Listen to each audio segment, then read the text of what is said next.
What a huge Friday we've got for you here on Locked On Blue Devils today. Major news regarding the roster for Duke's team going into the 2022-2023 season broke last night. I'm going to discuss all of that with Matthew Travis of Busting Brackets coming up on today's edition of Locked On Blue Devils.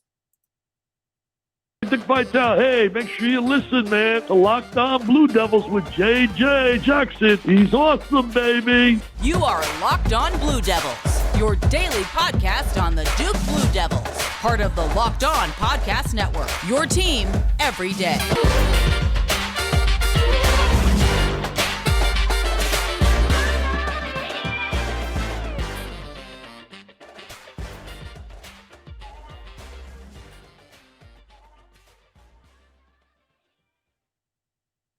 Hello, everybody, and welcome into another edition of the Locked On Blue Devils podcast. It is so great to have you here with us on this Friday, June 3rd, 2022. Our show today brought to you by BetOnline. BetOnline has you covered this season with more props, odds, and lines than ever before. BetOnline, where the game starts. I'm JJ Jackson, and I'm the host of this podcast. Follow our show on Twitter at LO_Blue Devils, and follow me on Twitter at _JJ_Jackson_.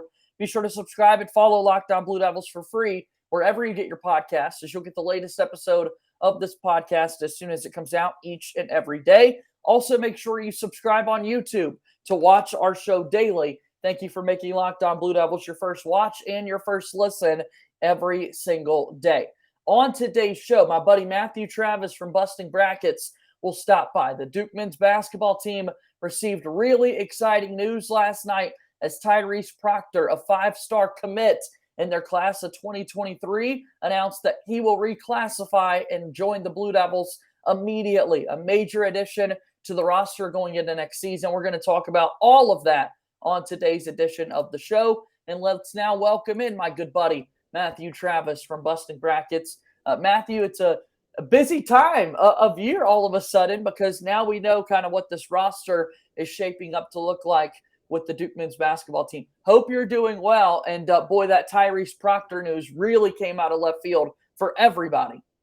Yeah, I mean, that was a complete surprise. We were talking a little before we started, and here we were thinking all we were going to be talking about was Trevor Keels in the news and what that would mean for Duke. And here we are talking about Tyrese Proctor and what that means for Duke's roster next year, which should be a big boost, especially with Trevor Keels not coming back next year. But it'll be interesting to see how kind of that rotation works out with Jeremy Roach. And a lot of people forget Jalen Blakes is still there. He didn't really play much last year. He only made, I think it was like 8 shots or something of that nature. But it'll be interesting to see how Jalen Blakes is implemented into the rotation, if at all. And then what kind of minutes Tyrese Proctor is going to get with Jeremy Roach back next year.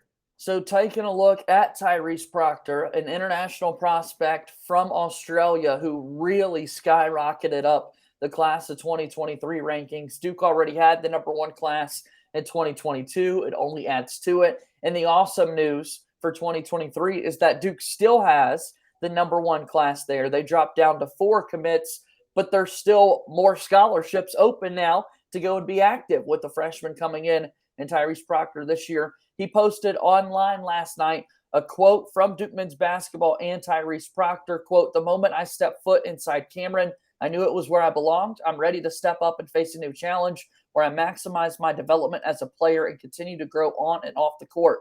Waiting a year to put on that Duke jersey was too long. After weighing options with my family and coaches, I'm excited to announce I'll be reclassifying up to the class of 2022. It'll be an honor to join Coach Shyre's first team and represent one of the best universities in the world on the basketball court. Can't wait to get to work at Duke." End quote from Tyrese Proctor. 6'4", really long wingspan, has been playing in the NBA Global Academy, where we've seen a lot of young players excel and really transition over to the college game or set themselves up for a future professional career.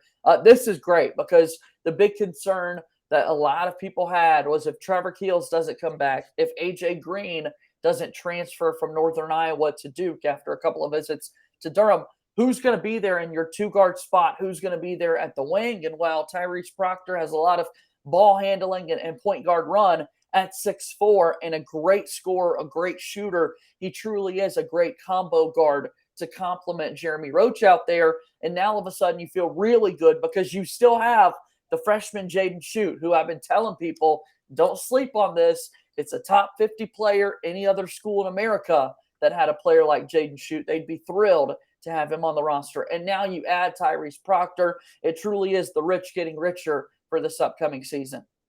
Yeah, I mean, everyone was talking about how good UNC is going to be next year with everyone they have coming back in the recruiting class they have.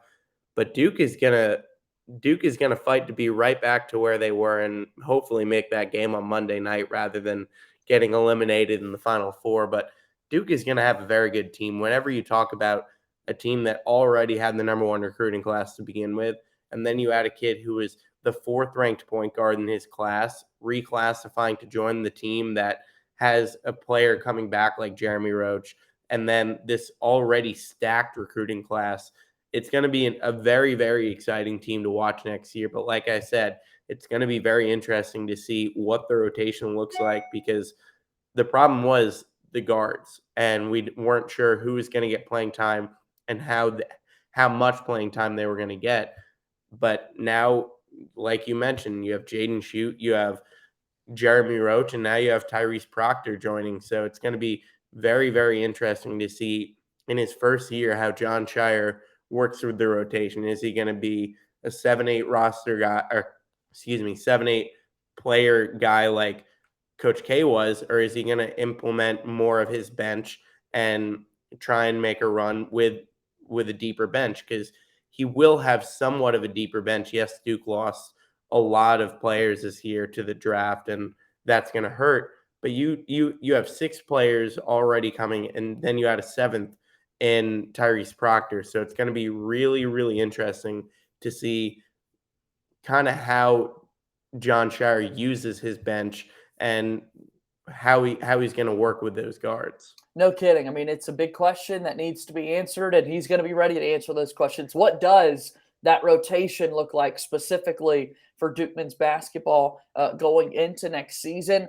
And when we read more about this last night, of course, Brendan Marks of The Athletic, Steve Wiseman of the Raleigh News and Observer, your big-time Duke beat writers, they had great profiles already ready to go for Tyrese Proctor. Adam Rowe, the Devils did a great job of sort of breaking the news and putting it out there on the scene. So let's talk a little bit more about this. Tyrese Proctor is going to be a Blue Devil a year earlier than we thought. We'll continue our conversation in just a moment. Today's episode of Locked On Blue Devils is brought to you by our friends over at BetOnline. BetOnline.net is your number one source for all your betting stats and sports information. Find all the latest sports developments, news, and odds, including this year's basketball championship matchup, the NHL Hockey Conference Finals, Major League Baseball, and, of course, all the latest fighting news from MMA and UFC to boxing. BetOnline is your continued source for all your sporting wagering information, including live betting, esports, and more. Head to the website today or use your mobile device to learn more about the trends in action. BetOnline, where the game starts. As we welcome you back here to Locked On Blue Devils, my name is JJ Jackson, alongside Matthew Travis from Busting Brackets. He's done work with the Field of 68 podcast network. He's got a lot of Duke experience as well. Great basketball coverage for Matthew Travis over the years. So we're talking about Tyrese Proctor. And again, there was this panic mode that was amongst the Duke fan base about what is that rest of the roster going to look like? And as has become customary in John Shyre's year plus, yesterday we actually celebrated the 1-year anniversary that Mike Krzyzewski announced his retirement. It seems like Shyre, like Coach K, has always had a plan. And here's just the latest, the proof in the pudding, so to speak, that we do have a plan and Proctor's going to come a year early. Yeah, I mean, Shyre has been prepared for this. This is the entire reason Duke handled Coach K's retirement the way they did, and the entire reason Coach K handled his retirement the way he did, because he didn't want to surprise Duke with, oh, by the way, I'm retiring. He wanted John Shyre to be able to recruit and have it be his team. And now we see a team that might not be a top 5 team coming into the year, but they have the number 1 recruiting class, and they're going to open the year with the reigning national champion Kansas Jayhawks So we're going to really get a test of who this team is right at the beginning of the season with Kansas. And I, for one, am very excited to see how, like I mentioned a minute ago, how he implements those guards, how many bench players he uses. And I think it's going to be a really, really, really good Duke team that we're talking about come March. I hope come March at least, but I think we're talking about a really good team, and Tyrese Proctor certainly helps that. He's great. He is great at creating his own shots. He's really good at shooting. So it's going to be really, really interesting to see how many minutes he gets, seeing he did reclassify. If you remember a couple of years ago, Joey Baker reclassified and never really played at all. And he's transferring now because of that. But I don't think this is going to be one of those scenarios. Yes, they are ranked similarly when it comes to recruiting rankings in their initial class before they reclassified. But I think he's going to be implemented a lot more than Joey Baker was, despite the similarities. And I think he's going to be a big help to the Duke team next year. Tyrese Proctor has had experience in the NBA Global Academy. He's a native, of course, of Sydney, Australia. Duke's last player from Australia was a fan favorite in Jack White that so many people loved, and had a solid 4-year career contributing to the Duke basketball team and playing professionally over in Australia. Teammates with Matthew Dellavedova, who had a big run in the NBA and won a championship alongside LeBron James and the Cavaliers. So anyway, Proctor, another Australian, coming to play for Duke at 18 years old.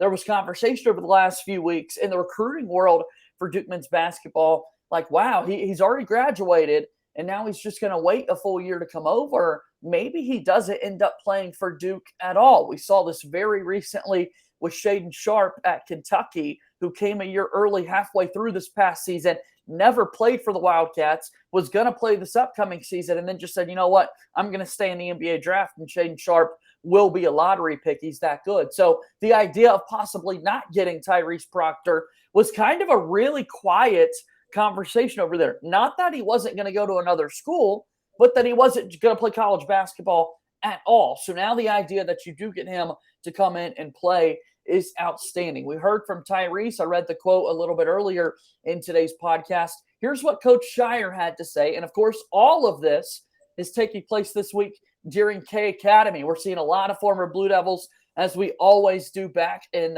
Grayson Allen, Javin DeLaurier, Jordan Goldwire just finished his past year. I thought that was interesting with myself, Oklahoma. He played for Oklahoma. Yeah, and Goldwire, of course, 4 years at Duke, will always be a member of the Brotherhood. But kudos to him for using that extra year of COVID eligibility to go play somewhere else. And Goldwire got to work out with the Knicks a little bit earlier in the week, and now he's back in Durham right now. Quinn Cook is having fun interviews, again, with Coach Shyre on Duke Blue Planet, which is always great to see. But here's what Jon Shyre had to say, quote, "We've had extensive talks with Tyrese and his family over the last few weeks, and we are thrilled to be welcoming him on the 2022-2023 team.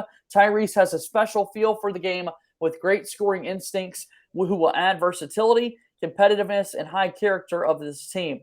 He is such an advanced player with an international basketball resume that includes his NBA Global Academy experience, who is more than ready to take on this opportunity right now," end quote from Jon Shyre. So Tyrese Proctor coming a year early. And, you know, we mentioned that Global Academy. The numbers, he averaged nearly 20 points. What the NBA does is they're able to take a look at some international prospects in these academies to know in the future who were guys worthy of drafting to make plans in the future. We saw the likes of Santiago Vescovi for the Tennessee Volunteers was a big part of the NBA Global Academy. And now he's been starting in the SEC for Tennessee for several seasons. So we've seen a lot of success stories like this. I just think it's great to have a player that's got professional experience, so to speak, in an overseas setting to now be able to come and play college basketball and help your team right away. Without a doubt. I mean, whenever you have a player who has played at a professional level and is doing this for a career, you know they're going to come in and at least make an impact in the locker room. Even if it's not on the court, they're going to bring that mindset and be able to help in the things we don't see that are on the court.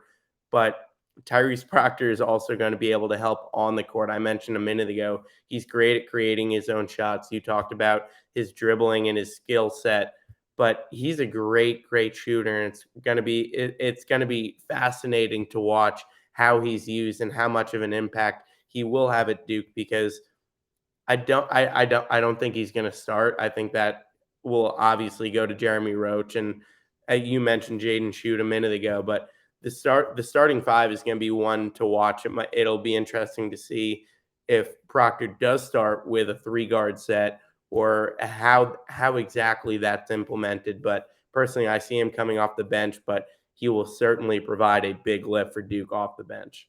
We've got a full picture look at the roster now for Duke men's basketball. It seems as we go into the 2022-2023 season, which is great as we're here in June.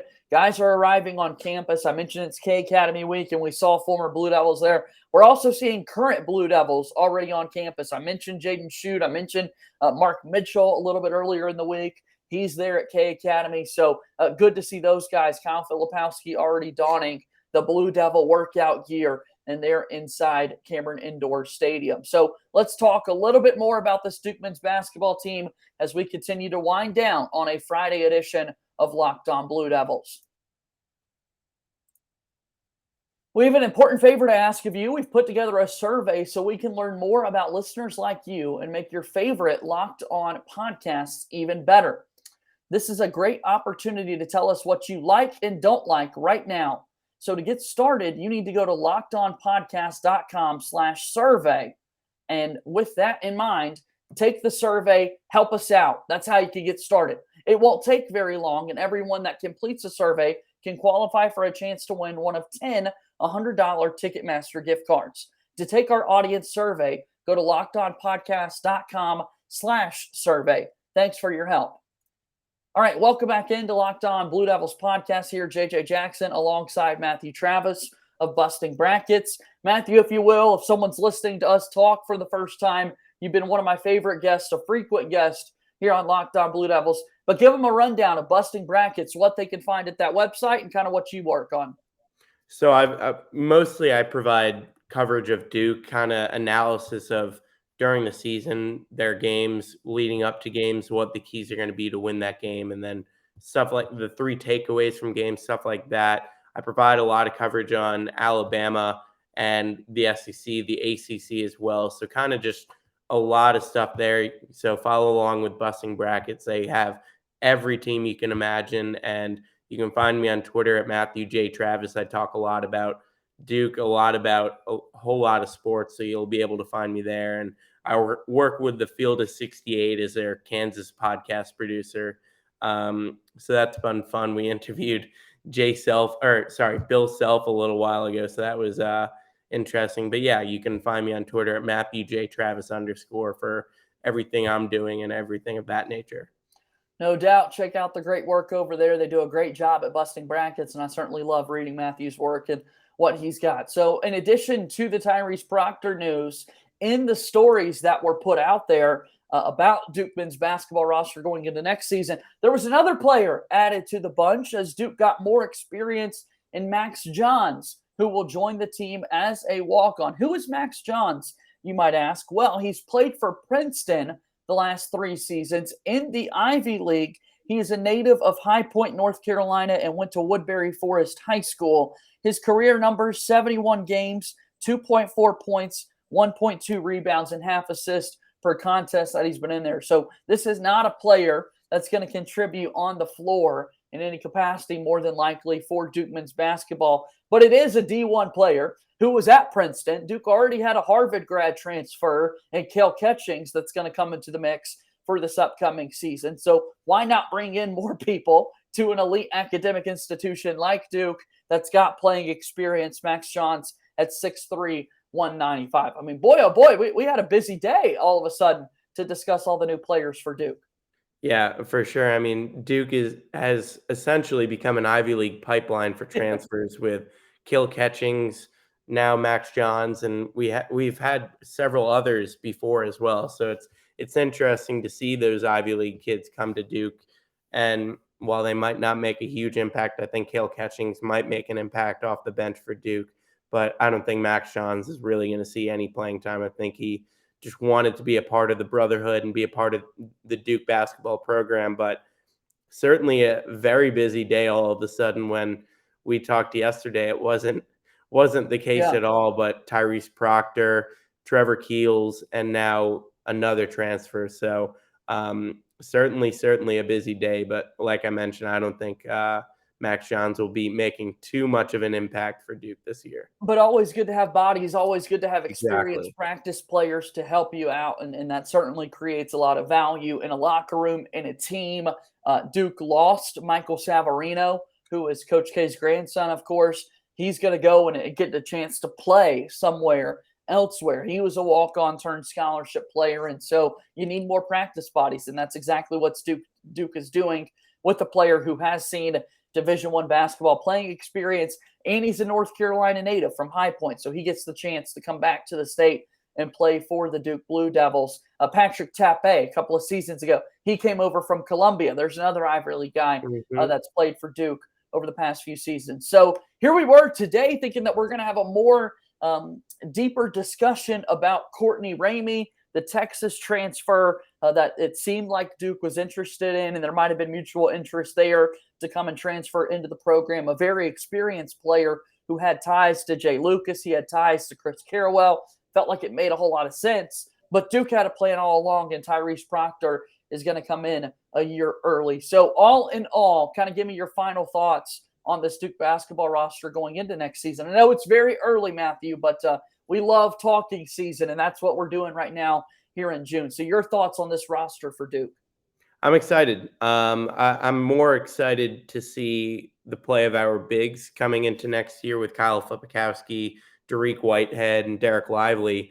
But I'm really excited about the guard play, because that was something we were a little worried to see how we would adjust to not having Trevor Keels, and how exactly our guards would adjust to getting the playing time they are. But it's gonna be a very good team from top to bottom, from Jeremy Roach all the way down to the bench. But like I mentioned earlier, the one thing I'm really excited to watch is how John Shyre implements his bench, because we know Coach K liked to use 7-8 guys max, but John Shyre all of a sudden has a pretty deep team where he's going to be able to play 8, 9, maybe even 10 guys if he really wants to. So it's going to be very interesting to see how exactly he implements those bench players, how many minutes he gives to each bench player, like Tyrese Proctor, like we just talked about, for example. But I'm really excited about this Duke team. I think it's a team that is capable of making a deep run into March in both the ACC tournament and the NCAA tournament. And I think it's going to be a team that brings Duke fans a lot of joy and happiness. So I'm certainly excited to watch it. Okay, last question for you, and then we'll get out of here on this Friday. We now know that Trevor Keels is going to stay committed to the NBA draft process. He put out another message talking about how much he loves the brotherhood, loves Duke basketball, the fans, all of that, the Cameron Crazies, and they certainly echo those sentiments. We love Trevor Keels, excited for him to get this professional opportunity. Now, Duke has the chance to have 5 first-round draft picks. It has only happened once prior. Kentucky did it back in 2010. We are now 20 days away from the NBA draft as well. So we're getting closer. June 23rd is the big day on the calendar. But between Paula Banchero, AJ Griffin, Mark Williams, Wendell Moore Jr., and Trevor Keels, all 5 of those guys wait over these next 20 days to see where their professional basketball careers will get started. How awesome is this? How excited are you about the possibility of Duke having 5 draft picks, and maybe 5 of them could be in the first round? I'm very excited. I think Duke has a great chance, like you mentioned, have 5 first round picks. But I am a little upset. I would have loved to see Trevor Keels back next year for Duke, but I'm excited for him. He will be a first round pick. I think he's around 26. That late first round, he got a late first round grade. But it would have been interesting to see if he did come back, if he would have been a lottery pick next year, because he certainly had the skill set to improve and to play his way into the lottery. but I am excited. That's what is best for him, and I am excited to see where he winds up. But I think it will be that late first round, and it'll be interesting to see if Duke is able to get 5 first-round picks, because it was a very, very good basketball team last year, and all 5 of them certainly deserve to at least be in the conversation to be first-round picks. We know they're going to have at least 3, but it'll be very, very interesting to see how it unfolds and where these players end up. I hope Paolo ends up in OKC. I think it would be fun to watch him and Shai Gilgeous-Alexander play, and hope maybe even bring that team back to the playoffs after a rough year. But they have a dozen picks over the next 2 years, or however long, but they have a bunch of picks. So I'd love to see him end up there, but it'll be interesting to see who goes second and who goes third between him and Jabari Smith. But I'm very excited to watch a draft finally after last year. I don't really consider what's his name in Jalen Atlanta. Johnson. Yeah, I don't consider him a Duke draft pick, and then the year before that, we didn't even have any first round picks. Right. So I'm once again excited to watch a draft and see where these Duke players end up. Let's see what happens as we get into draft season. It's going to be certainly exciting. Matthew, as always, I really do appreciate your time. Give a plug one more time for Busting Brackets and where people can follow their work. If they're watching us on YouTube, you can see that Twitter handle, but if you're listening to the podcast, where can they find you? They can find me on Twitter at MatthewJTravis_. You'll find Duke Analysis, all my articles and everything of that nature there. So yeah, MatthewJTravis_ on Twitter. Appreciate the time as always, buddy. We'll talk again soon, okay? Thank you for having me. All right, that's my buddy Matthew Travis with Busting Brackets joining us here on Locked On Blue Devils today as we get set to wrap up the show here on this Friday. Make sure you follow and subscribe our podcast for free on your favorite podcast app. Thank you for listening to the latest episode of Locked On Blue Devils. If you will, if you're listening on the Apple Podcast platform, leave us a 5-star rating and review. Type out a written review for us. It means the world when you take the time to do that. I've got a couple of 5-star Friday shout-outs to give here today. Nacho Taco 487 left a review, said, amazing podcast, 5 stars. This is a great podcast, and JJ Jackson does remarkable work. I greatly enjoyed the show. Nacho Taco 487, I appreciate that.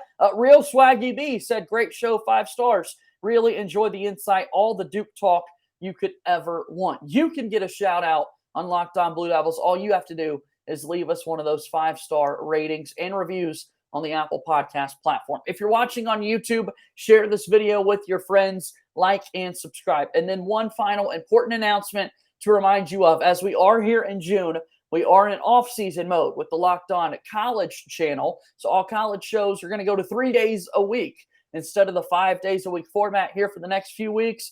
Going to get a little bit of a break, dial down the content just a little bit, but we'll still have new episodes for you 3 days a week, every single week over the next few weeks. So thank you once again for making Locked On Blue Devils your first listen each and every day. My name is JJ Jackson, proudly serving as your host of Locked On Blue Devils. Thank you and good day.